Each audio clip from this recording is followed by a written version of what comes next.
Un peu mitigée par rapport à ça.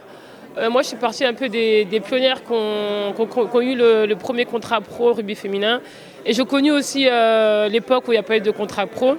Donc c'est en plein développement, en plein restructuration. Et voilà, ça commence à bouger petit à petit. Petit à petit, on commence à prendre en compte les difficultés et les besoins des filles par rapport à ce sport. Et voilà, si on veut avoir une équipe de France performante et un championnat performant, je pense qu'il faut mettre les moyens. Et ça se développe, la fédération y travaille et je pense que dans quelques années, on sera totalement pro au niveau du rugby féminin. Moi, ce que je peux dire dans un premier temps, c'est que dans le rugby féminin, à l'heure actuelle, il n'y a pas beaucoup d'argent et pas beaucoup d'investissement. Donc aux jeunes qui veulent commencer, allez à l'école, faites vos études. Travaillez bien à l'école, faites ce que vous aimez à l'école et en parallèle aussi, faites ce que vous aimez, votre passion, pratiquez votre sport. Mais à côté de ça, validez un peu vos études. Et quand vous aurez vos études, là, je pense que vous pourrez tout lâcher et mettre tout pour le sport que vous aimez.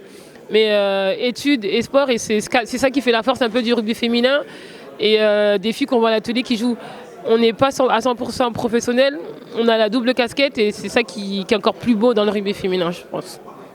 Très très bien, franchement je suis totalement fan. Je ne connaissais pas forcément ce genre de table ronde.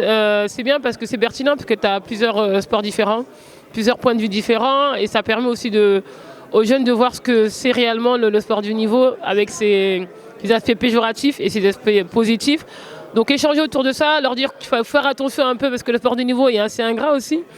Voilà, se préparer mentalement dans le domaine sportif ou l'après-carrière qui peut être très très difficile.